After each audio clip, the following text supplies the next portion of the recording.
Good evening. I want to thank all of you for coming out to study another portion of God's Word. I want to thank all the visitors.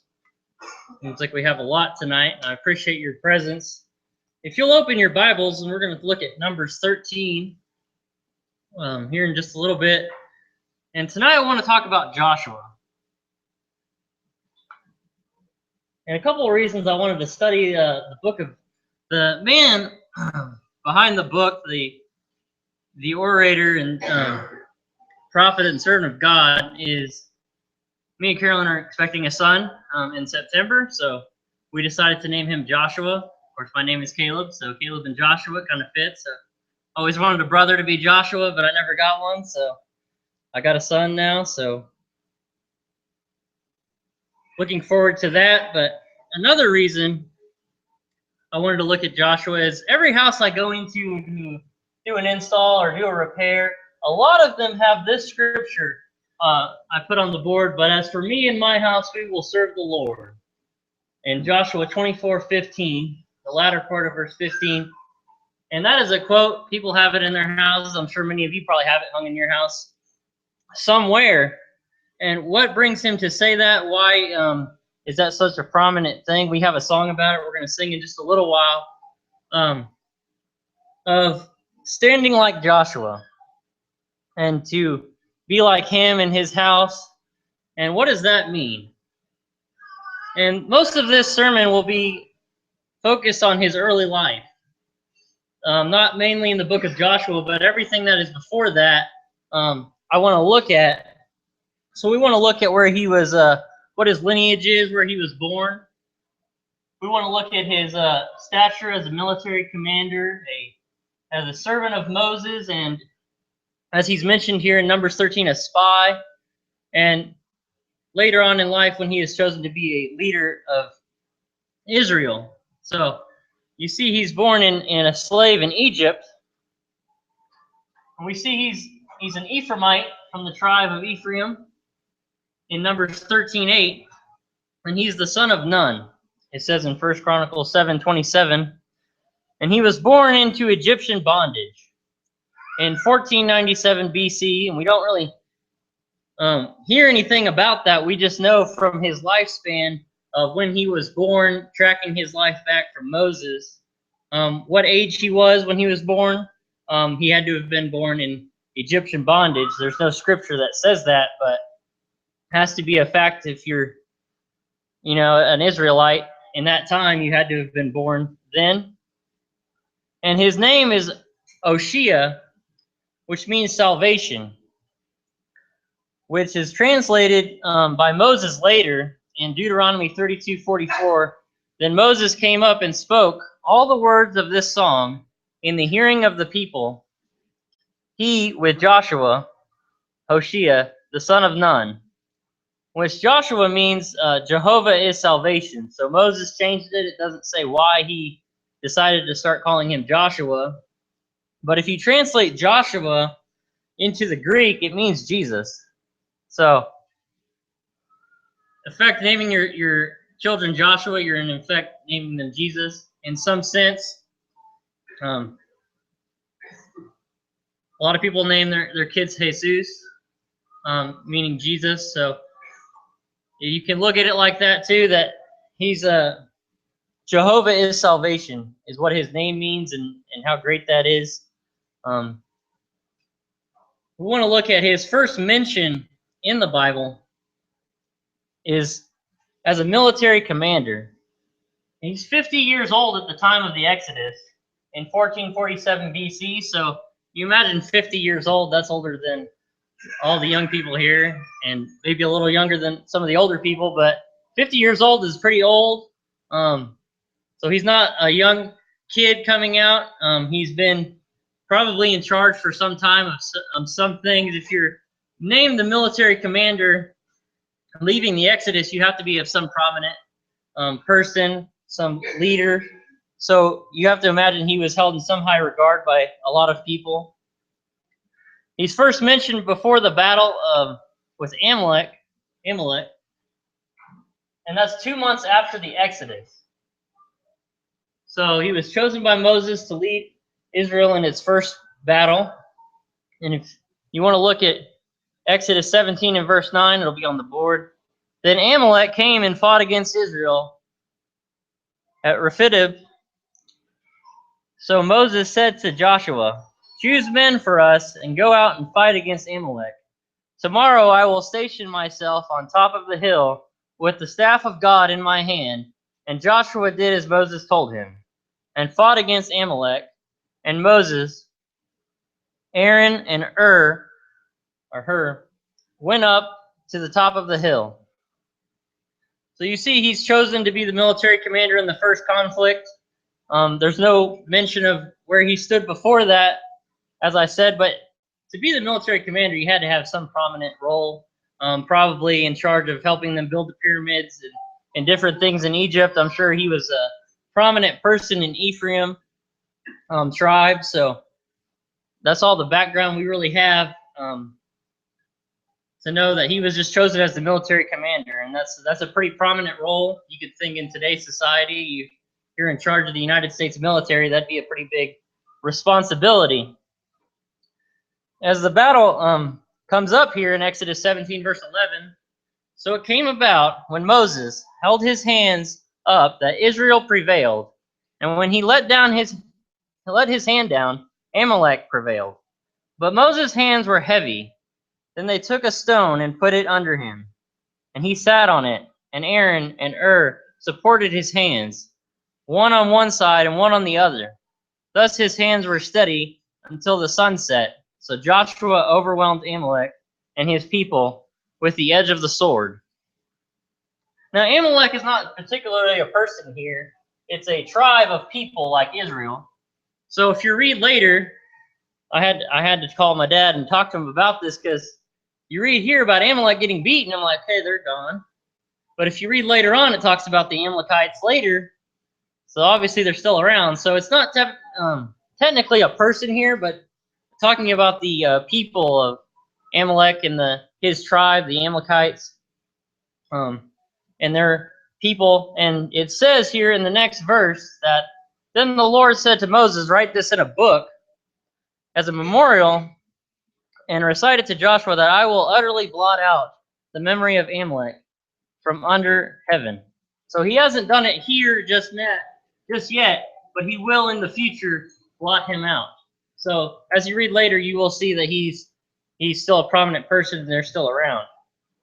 But just to think of Moses holding up the rod to give his people the victory with God. In the military, if you ever go through basic training and you get hurt or something, and they say you can't do push-ups, well, nowhere in your paper does it say you can't hold out a piece of paper. And if you've ever had to hold out a piece of paper in front of you for an hour or 20 minutes or 5 minutes, it gets a little heavy just holding a piece of paper right here. Your arms get a little heavy. So you can imagine the strain that Moses had holding it up. And Joshua out there fighting, seeing this, must have been an amazing thing to see. And, you're just holding out hope as you're fighting that he can hold that staff up. So it's kind of a thing that you have to imagine. I mean, just hold your arms out when you get home for like 5 minutes, and you'll understand what Moses went through to help prevail. But it was written down in a book that he might remember these things and remember that Amalek was going to be destroyed. Now we want to look at a spiritual disciple of Moses. He was the servant of Moses. He was the second in command. He was a very close-knit with Moses throughout his career and his life. In this mentioning, in Joshua 1, it says, now it came about after the death of Moses that the servant of the Lord, that the Lord spoke to Joshua, the son of Nun, Moses' servant, saying, and what does servant mean? It means to be a minister of the personal service rendered to an important personage, usually a ruler. So you could think of like a secretary. You might be talking about somebody that takes notes in an office for somebody, or you could be talking about the Secretary of State or the Secretary of the military. There's two different things here when you're looking at servant. I'm not talking about somebody that, is out in the field plowing for somebody. He's a very high person a very high ruler, but he is a servant to Moses. He's always mentioned with Moses in every spot you see. But if you're looking at the as what they're talking about by servant in this is a high-ranking servant, kind of like kind of like Joseph was to Potiphar, mentioned in Genesis 39:4, or Elisha was to Elijah in 1 Kings 19:21. So he's not mentioned as a lowly person at all when he says servant. He's mentioned as a high official, but he is the personal servant to Moses and a spiritual disciple. He was on the mountain when Moses received the law. In Exodus 24:13, so Moses arose with Joshua, his servant, and Moses went up to the mountain of God. So he was there when he appeared on the mountain of Sinai, and God's cloud came over the top of the mountain, and he gave him the law and spoke to him. Now Joshua, it doesn't say he was on the top of the mountain. Typically, they're about halfway probably with Moses. Definitely wasn't there within hearing distance. If you read the story, Moses gets the law, and God is furious once he receives the law that the people have been down there with Aaron building the calf altar to worship the golden calf, and God tells him how upset he is, and Moses starts to head back down the mountain, as you see in Exodus 32 and verse 17. Now when Joshua heard the sound of the people as they shouted, he said to Moses, "There is a sound of war in the camp." So Joshua didn't know what was going on. Moses did, because God had told him. So Joshua didn't know what was going on, but he thought he heard war in the camp. So military commander, you hear a big shout, and he's thinking, there's got to be something going on. And Moses tells him that, no, that's the people committing adultery against God and worshiping the calf there. Next mentioned here in Exodus 33, he would not leave the tent of meeting. In Exodus 33 and verse 11, thus the Lord used to speak to Moses face to face as a man speaks to his friend. Now just think about that for a second, that how important Moses was and how respected he was by God. To speak to him face to face would be pretty impressive, pretty good. Can't imagine the sight that would be. But to speak to him as a friend that he was close knit with in the tent. When Moses returned to the camp, his servant Joshua, the son of Nun, a young man, would not depart from the tent. Normally the people would go when Moses was speaking with God in the tent. They would go to their tent and pray and be separated. But Joshua didn't do that. He stayed with Moses outside the tent, ready to serve him when he was requested. And it's mentioned him as a young man here. So in your 50s, mentioned as a young man, I can't kind of quite imagine that. Being 26, I feel old. I'm sure some of you older people think that's crazy, but well, I'm 25. I'll be 26, so I'm not quite there yet. But thinking of that as mentioned as a young man and a servant, again, Joshua was never going to depart Moses' side, and that gets him into a little bit of trouble. There's only a couple times in the scriptures that you can say Joshua messed up there. Now, as far as Bible characters, he's one of the cleanest characters you'll find that didn't commit a grave sin or some big atrocious sin that others fell into. But you can see he gets a little zealous to defend Moses here in Numbers 11 and verse 26. We'll read, but 2 men had remained in the camp. So preface this story real quick. God had said he was going to select he was going to put the spirit on the men, the elders in the tribes, to bear the weight of the decisions that Moses had been bearing for them. And he was going to call them all together in a tent outside the camp, and they were all to come, and the spirit would fall on them, and they could understand the scriptures and the power of God. And 2 men did not go out to the tent, but 2 men had remained in the camp. The name of one was Eldad, and the name of the other was Medad. and the Spirit rested upon them. Now they were among those who had been registered, but had not gone out to the tent. And they prophesied in the camp. So a young man ran and told Moses and said, Eldad and Medad are prophesying in the camp.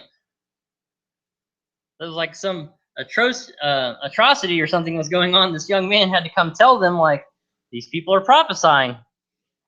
And then Joshua the son of Nun, the attendant of Moses, from his youth, answered and said, Moses, my Lord, restrain them.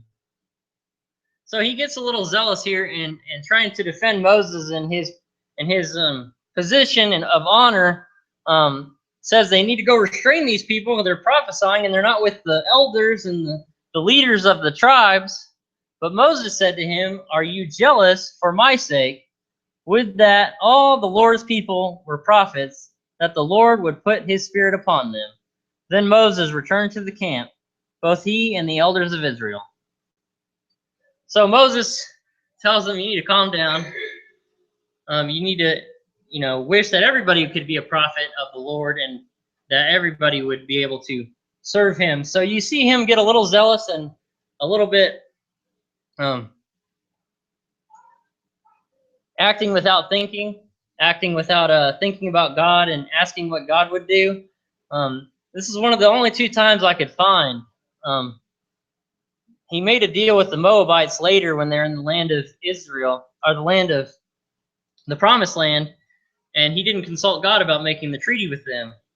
And then it turned out that they were among them, and he put a curse on them later. But you can see twice he didn't kind of consider God's feelings or what God was doing.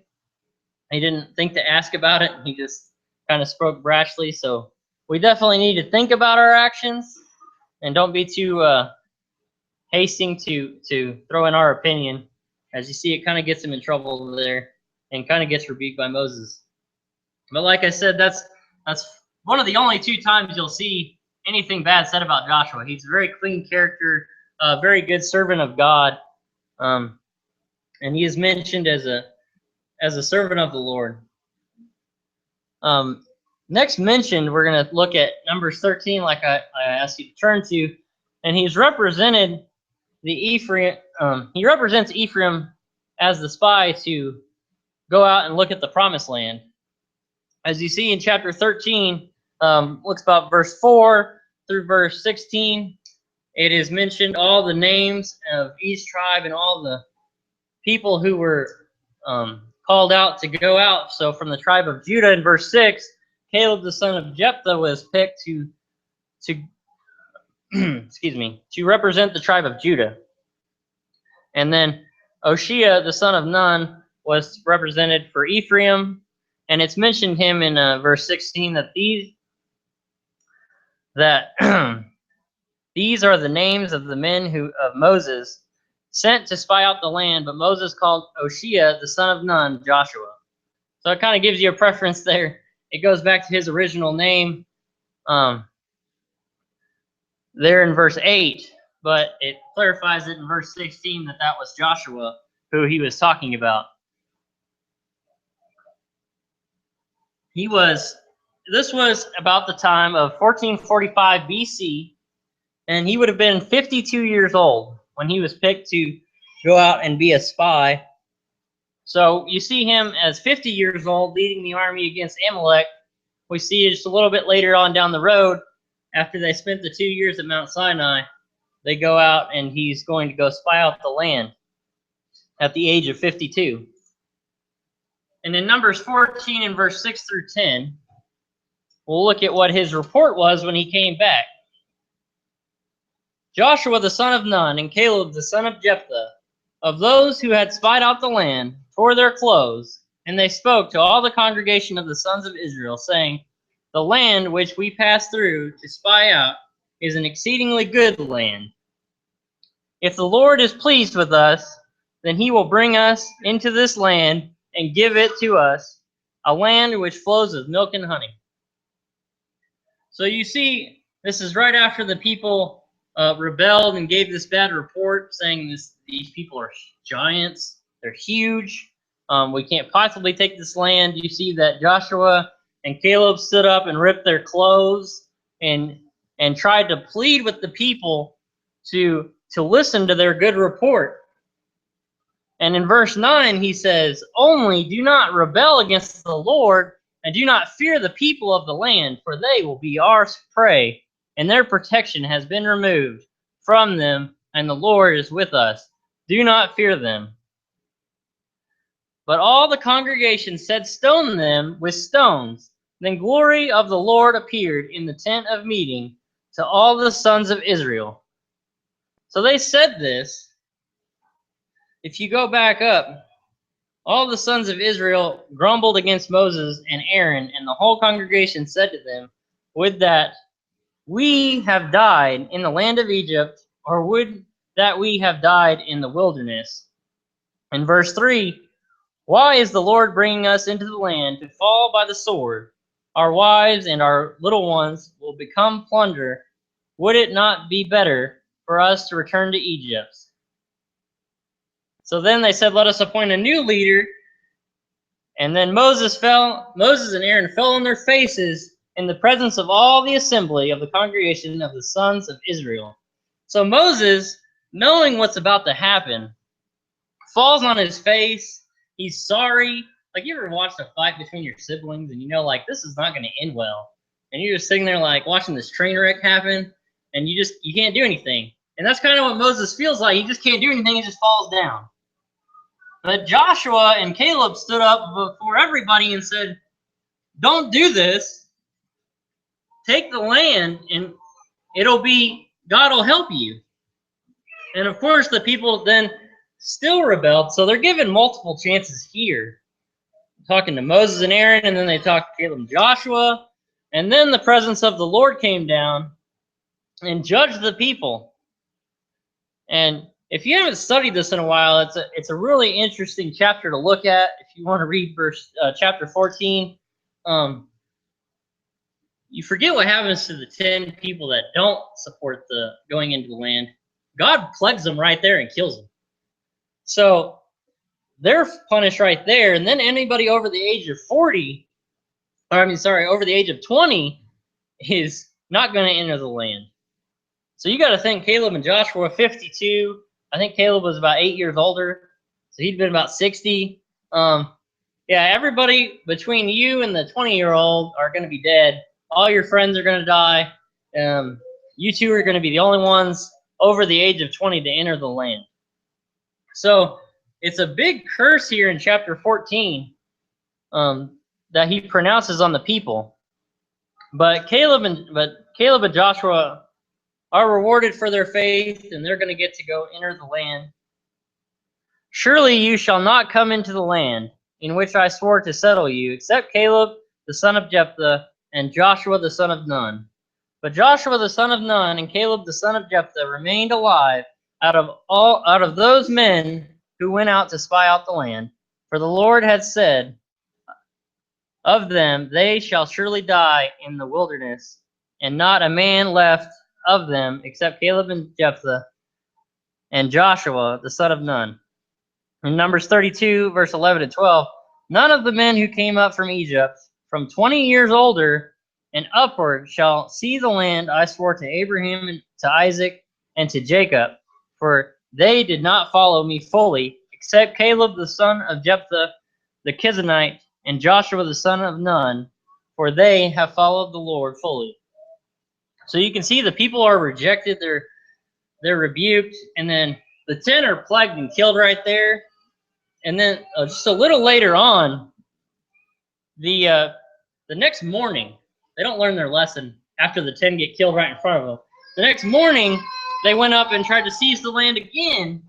"Well, I know we've sinned, but let's go up and take the land." And Moses pleaded with them there, and then a bunch of them went up and got killed right there in trying to seize the land when God told them they couldn't.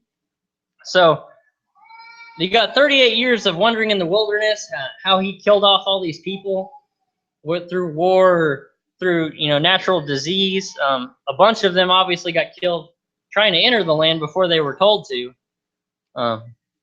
So you can see that Joshua and Caleb will be the only ones left of their generation.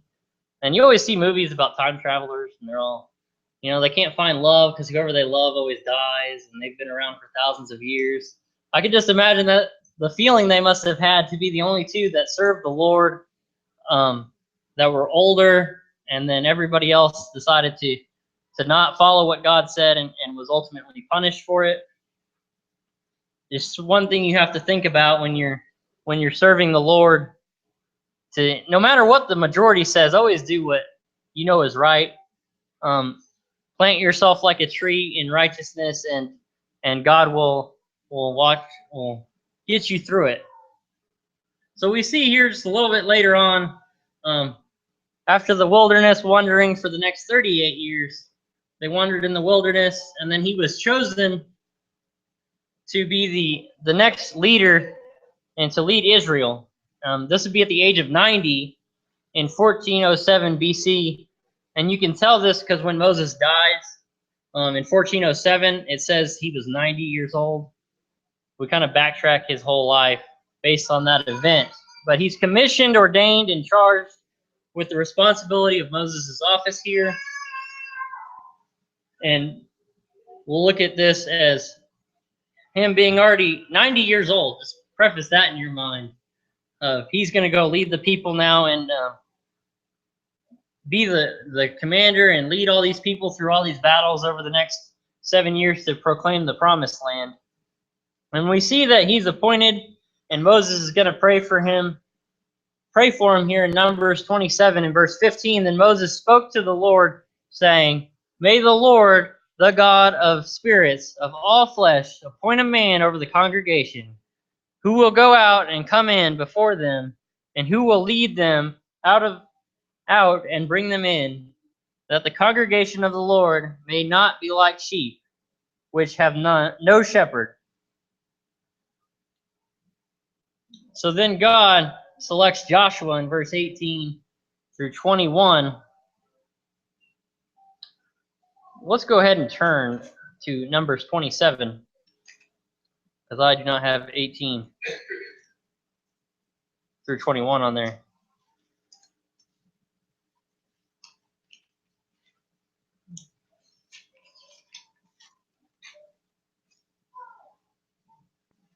So let's look at chapter 27 and verse 15. Is when Moses prayed.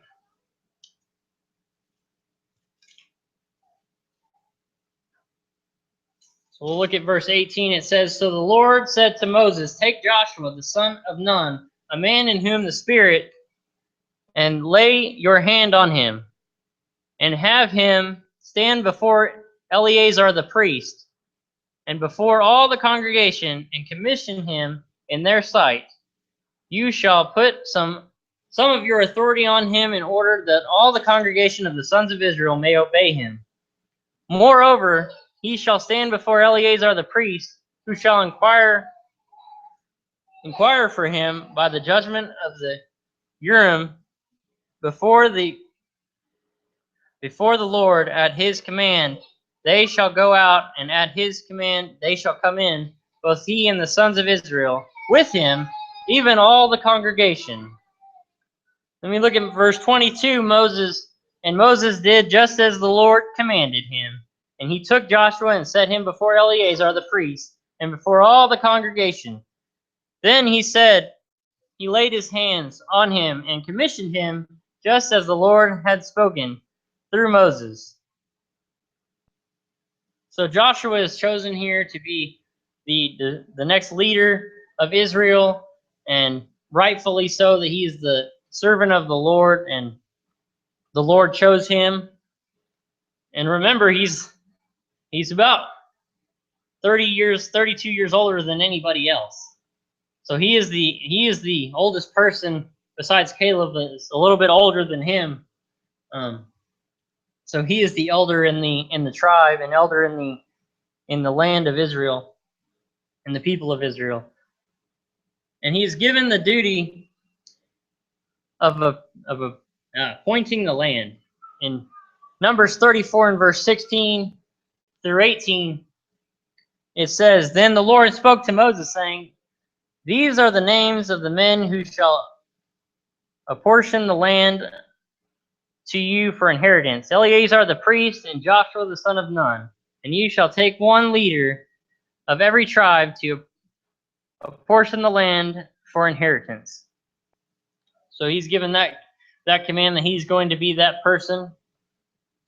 And he's going to lead the people in and give them the land. In Deuteronomy 1 and verse 38, Joshua the son of Nun, who stands before you, he shall enter there. Encourage him, for he shall cause Israel to inherit it. And in chapter 3 and verse 21, and I command Joshua at that time, saying, your eyes have seen all that the Lord your God has done to these two kings. So the Lord shall do to all the kingdoms into which you are about to cross. And then he says in Deuteronomy 3 and verse 28, but charge Joshua and encourage him and strengthen him, for he shall go across at the head of the people, and he shall give them as an inheritance the land which you will see. So Moses was sinned against God and struck the rock, so God told him he's not allowed to go into the land, and he's going to die before he gets to enter the land. So they appoint Joshua as the leader of God's people. And you can see he's been a servant of Moses this whole time. He's been the commander of the army. He fervently served God fully. That, it's natural for him to take that position, but God chose him to be the leader. And in Deuteronomy 31 and verse 7, then Moses called to Joshua and said to him, in the sight of all Israel, be strong and courageous, for you shall go with this people into the land which the Lord has sworn to their fathers to give them, and you shall give it to them as an inheritance.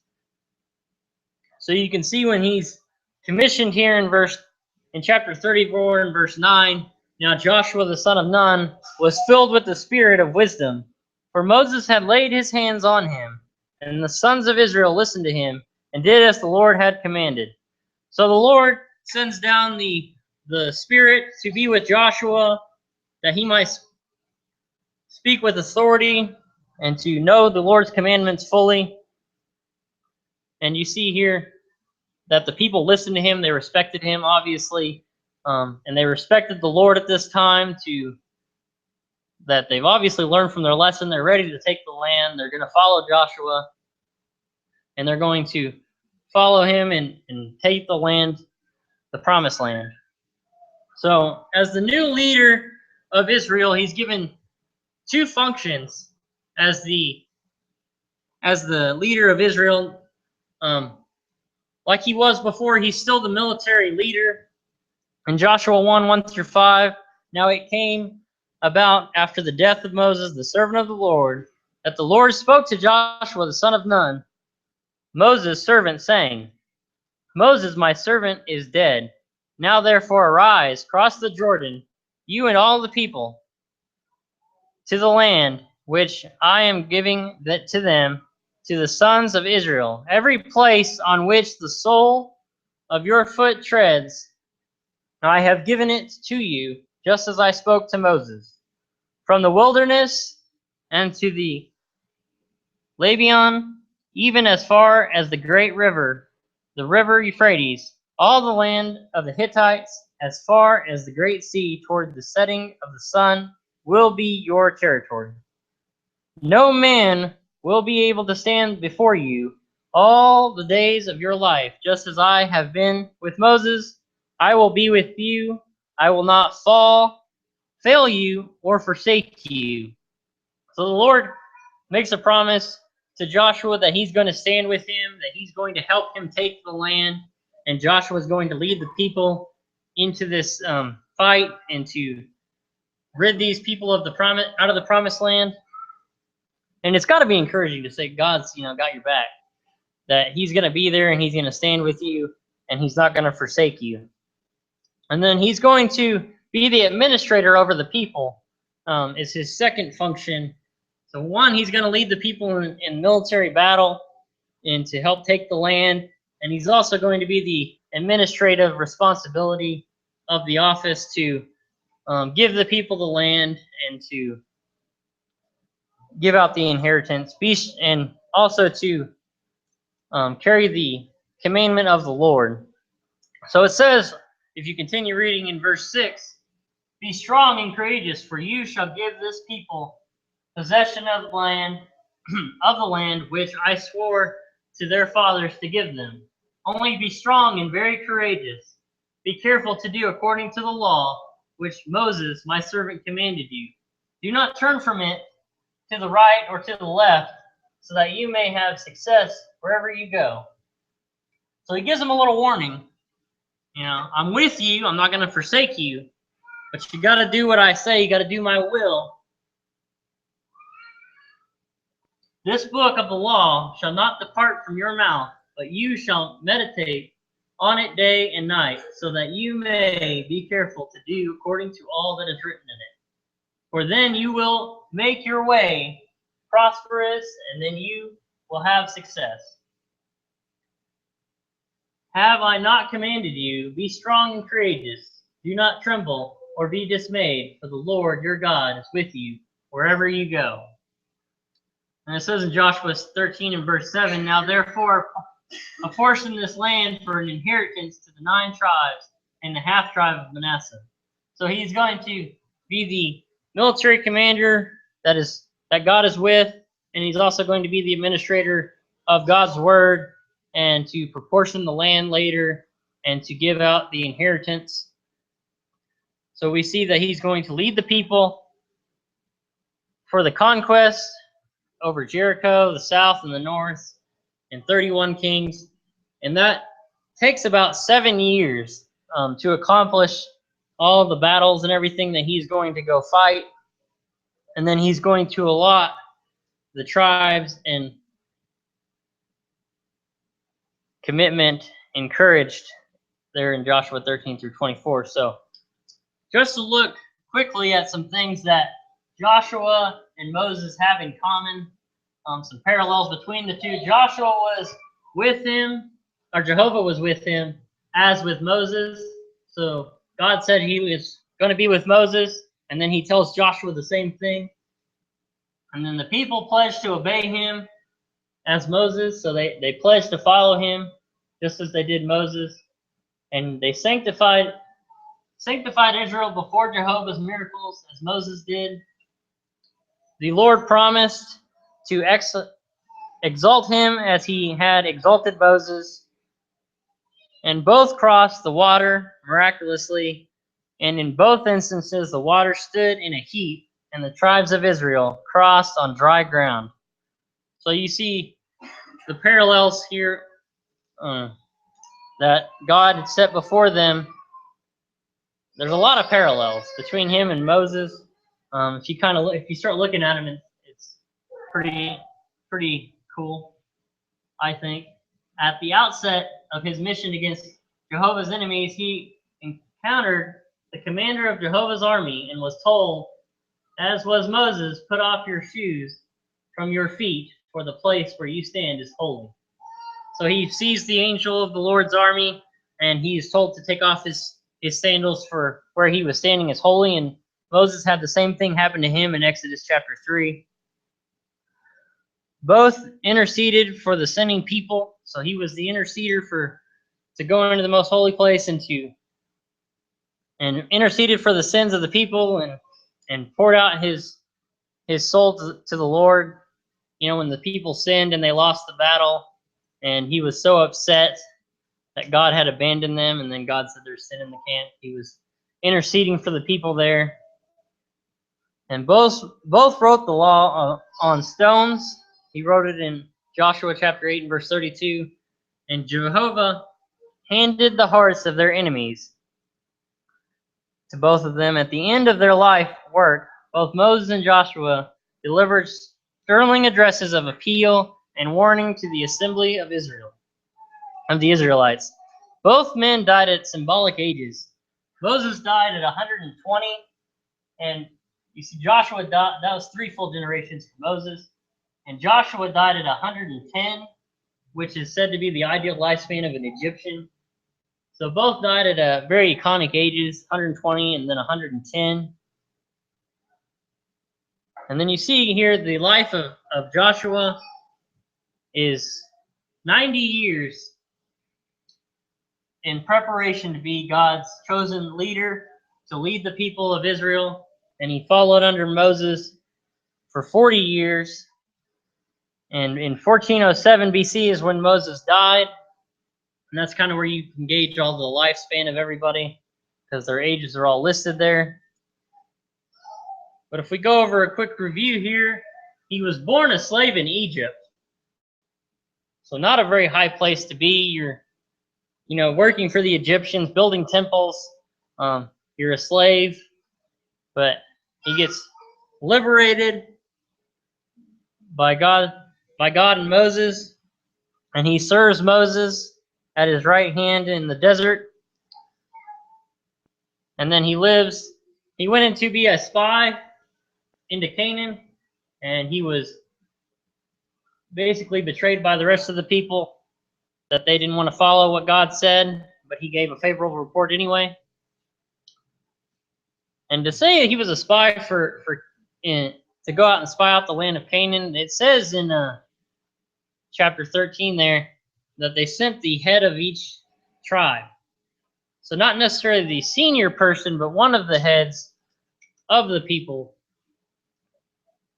So God said, let me see, chapter 13 and verse 2, send out for yourself men so that they may spy out the land of Canaan, which I am going to give to the sons of Israel.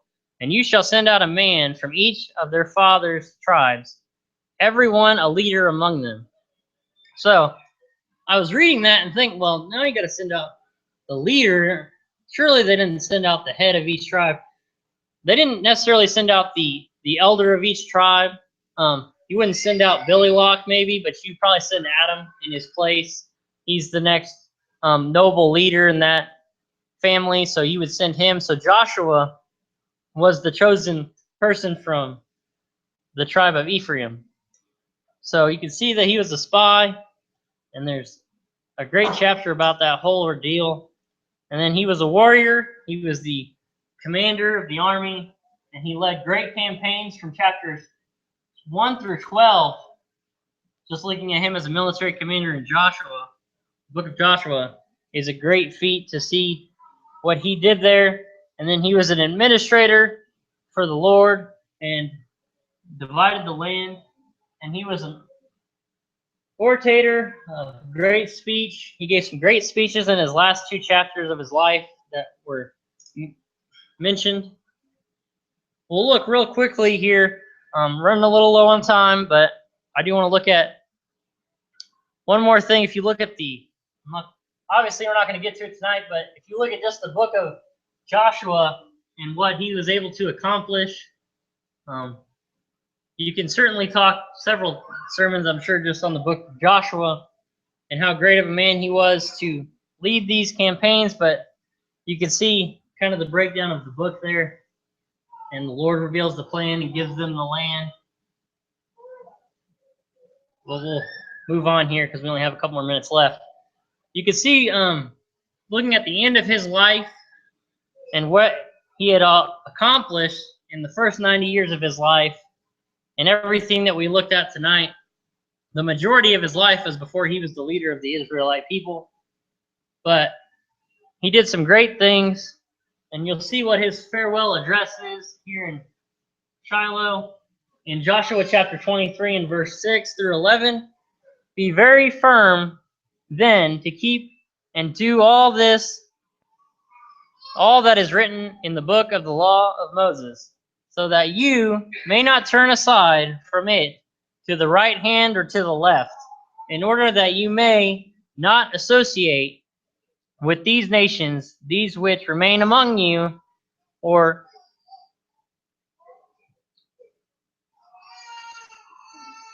mention the name of their gods, or make anyone swear by them, or serve them, or bow down to them.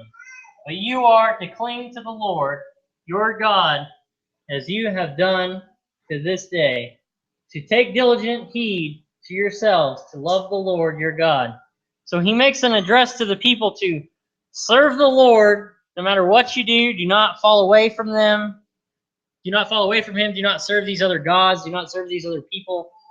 And we're seeing some very strong encouragement to the people that they might not turn away. And you can see what I ultimately started looking into this lesson at the end of his life. He says this great quote that everybody hangs in their house to what they say. And you read the whole thing here in chapter 24 and verse 14. Now therefore fear the Lord and serve him in sincerity and in truth, and put away the gods which your fathers served beyond the river and in Egypt, and serve the Lord. And if it is disagreeable to your sight to serve the Lord, choose for yourself today whom you will serve, whether the gods which your fathers served, which were beyond the river, or the gods of the Amorites, in whose land you are living. But as for me and my house, we will serve the Lord. So you can see his great address here to plead with the people to serve the Lord fully as he did. And you can see his great life and everything that he accomplished and everything that he did. Why you would want to have this quote in your house, to stand like Joshua stood, to be like Joshua, and to serve the Lord and to follow him. And you can see here in Joshua chapter 24 and verse 29, it talks about his death. And it came about after these things that Joshua the son of Nun, the servant of the Lord, died being 110 years old. And they buried him in the territory of his inheritance in Timnath Sereth, which is in the hill country of Ephraim on the north of Mount Gash. And Israel served the Lord all the days of Joshua and all the days of the elders who survived Joshua, and had known all the deeds of the Lord which he had done for Israel. So you can see he has a great life, and he served the Lord fully, and he lived to be 110, which is an amazing feat. But if you look at everything that he did in serving the Lord and standing up for his word, no matter when it was, when he was 52, when he was a spy, and he stood before the people and pleaded with them, or if he was at the end of his life warning them of the future. And it says something that the people followed God's word throughout all of his days, and even after he died, before the elders died, they all served the Lord. And his great address and preparing the people, that he was a great man and a great person to emulate and look to. And I hope we'll all try and strive to be more like him and to serve the Lord the best we can. That's just the first part of his life. He could do a whole nother sermon on the book of Joshua that we don't have time for tonight.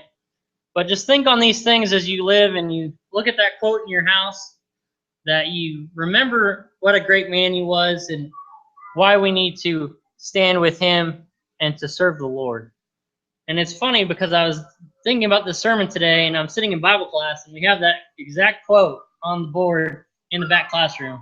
And we probably don't notice it anymore because it's been up there for however long. But Adam was talking in class, and it's right next to his head. Joshua 24 and verse 15. So I do want to encourage you to serve the Lord. If you haven't obeyed the gospel, we encourage you to come tonight to be baptized, to follow God's word, and choose for yourself today, like Joshua did, to serve the Lord and to serve him fully. If you haven't been serving him fully and you need to come and ask for forgiveness, we encourage you. We're more than willing to pray for you as together we stand and sing. We are bound for